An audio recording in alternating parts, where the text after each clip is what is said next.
CM Chandrababu Naidu అధ్యక్షతన ఇవాళ TDP ఎమ్మెల్యేల సమావేశం జరగనుంది. అయితే ఈ సమావేశానికి మంత్రులు, ఎమ్మెల్యేలు హాజరు కాబోతున్నారు. ప్రభుత్వం చేపడుతున్న అభివృద్ధి, సంక్షేమ కార్యక్రమాలు ప్రజల్లోకి తీసుకువెళ్లేలా అవగాహన కల్పించేందుకు ఈ సమావేశం నిర్వహిస్తున్నట్టు తెలుస్తోంది. గత ప్రభుత్వం రాష్ట్రాన్ని ఏ విధంగా అయితే ఆర్థికంగా నష్టపరిచారో ప్రజల్లోకి డైరెక్ట్ గా వెళ్లేలా దిశానిర్దేశం చేయబోతున్నారు సీఎం.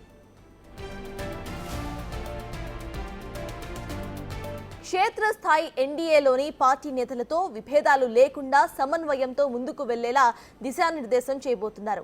మండల స్థాయి, నియోజకవర్గ స్థాయి కమిటీలు కూడా ఏర్పాటు చేసి పార్టీ సభ్యత్వ నమోదు జోరుగా సాగేలా ప్రతి ఒక్కరూ కూడా బాధ్యతగా ముందుకు సాగాలని సూచించబోతున్నారు. అలాగే పార్టీకి చెడ్డ పేరు తెచ్చేలా వ్యవహరిస్తే క్రమశిక్షణ చర్యలు తప్పవని అధినేత హెచ్చరికలు కూడా జారీ చేసే అవకాశం కనిపిస్తోంది. ఇసుక, మద్యం వ్యాపారాల్లో తలదూర్చి పార్టీకి చెడ్డ పేరు తేవద్దని అధినేత మరోసారి వార్నింగ్ ఇవ్వబోతున్నట్టు సమాచారం.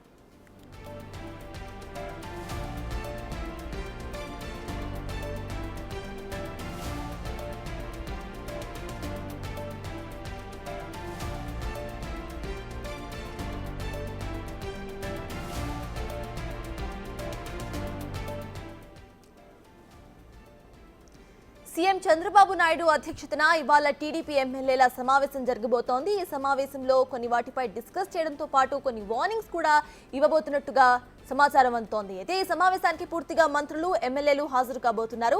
ప్రభుత్వం చేపడుతున్న అభివృద్ధి కార్యక్రమాలన్నింటిలో కూడా ఇటు మంత్రులు పాల్గొనాలని దిశానిర్దేశం చేసే అవకాశం ఉంది. ఇదే అంశంపై పూర్తి డీటెయిల్స్ ను మా ప్రతినిధి శివ అందిస్తారు. శివ, చెప్పండి, ఇవాళ ఈ సమావేశంలో ఎటువంటి వాటిపై డిస్కస్ చేసుకునే అవకాశం ఉందనుకోవచ్చు? గత ప్రభుత్వం గురించి కూడా ఇక్కడ తీసుకొచ్చి అంటే పేపర్స్ ఏమైనా ప్రెజెంట్ చేసే అవకాశం ఉంది అనుకోవచ్చు? మొత్తం మీద చూసుకుంటే మొదటిసారిగా ఆంధ్రప్రదేశ్ శాసనసభ అంటే విడిపోయిన తర్వాత 2014 నుంచి ఇప్పటి వరకు ఎమ్మెల్యేలకి మొదటిసారిగా శిక్షణా తరగతులు జరుగుతున్నాయి. గతంలో ఎప్పుడూ లేని రీతిలో 175 మంది శాసనసభ్యులకి 84 మంది శాసనసభ్యులు మొదటిసారిగా అసెంబ్లీకి అడుగుపెట్టారు. వారందరికీ జీరో అవర్ అంటే ఏంటి, క్వశ్చన్ అవర్ ఏంటి, బడ్జెట్ అంటే ఏంటి, ఏ రకంగా ప్రజా సమస్యలపై నిలువెత్తాలి, ఏ రకంగా ప్రజా సమస్యలపై మాట్లాడాలి, అసెంబ్లీ అంటే ఏంటి, దాని విధి విధానాలు ఏ రకంగా ఉండబోతున్నాయి, ఇట్లా అనేక అంశాలకు సంబంధించి కూడా ఈరోజు ఎమ్మెల్యేలకి 164 మంది ఎమ్మెల్యేలు అంటే వైఎస్ఆర్సీపీకి సంబంధించి 11 మంది ఎమ్మెల్యేలు సమావేశానికి శాసనసభకి రాలేదు. అలాగే ఈరోజు ఈ శిక్షణా తరగతులు కూడా రావట్లేదని తెలుస్తుంది. సో 164 మంది శాసనసభ్యులకి మొదటిసారిగా శిక్షణా తరగతులు ఇవ్వబోతున్నారు.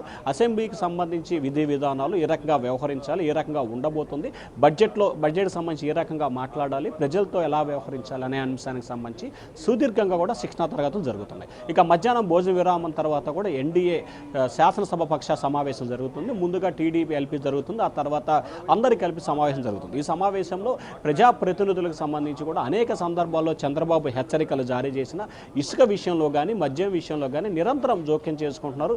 ఎన్నిసార్లు చెప్పినా మీరు ఈ మాత్రం కూడా పట్టించుకోవట్లేదు, ఇది సరైన విధానం కాదు, దీనిపై కఠినంగా వ్యవహరించాలని చెప్పి చంద్రబాబు ఆ పార్టీ ఎమ్మెల్యేలకి దిశానిర్దేశం చేయబోతున్నారు. నిత్యం కార్యకర్తలకి, ప్రజలకి అందుబాటులో ఉండాలి. కార్యకర్తల విషయంలో ఎవరు కూడా నిర్లక్ష్యంగా వ్యవహరిస్తే ఉపేక్షించే ప్రసక్తే లేదు.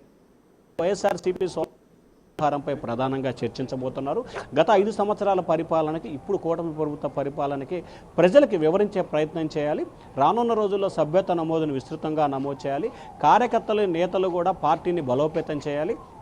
గ్రామస్థాయి, నియోజకవర్గ, మండల స్థాయి, జిల్లా స్థాయిలో త్వరలోనే కమిటీలు వేయబోతున్నారు. అలాగే దాంతోపాటు ఇంకా అనేక వేల నామినేటెడ్ పోస్ట్ పోతున్నాం, రకంగా వ్యవహరించాలి, ఎటువంటి విధి విధానాలను అవలంబించాలి అనే దానికి సంబంధించి కూడా పార్టీ ఎమ్మెల్యేలకి చంద్రబాబు, పవన్ కళ్యాణ్, బీజేపీ ఏపీ అధ్యక్షులు పురంధేశ్వరి దిశానిర్దేశం చేయబోతా ఉన్నారు. సత్తాజ్. Right, thank you Shiva.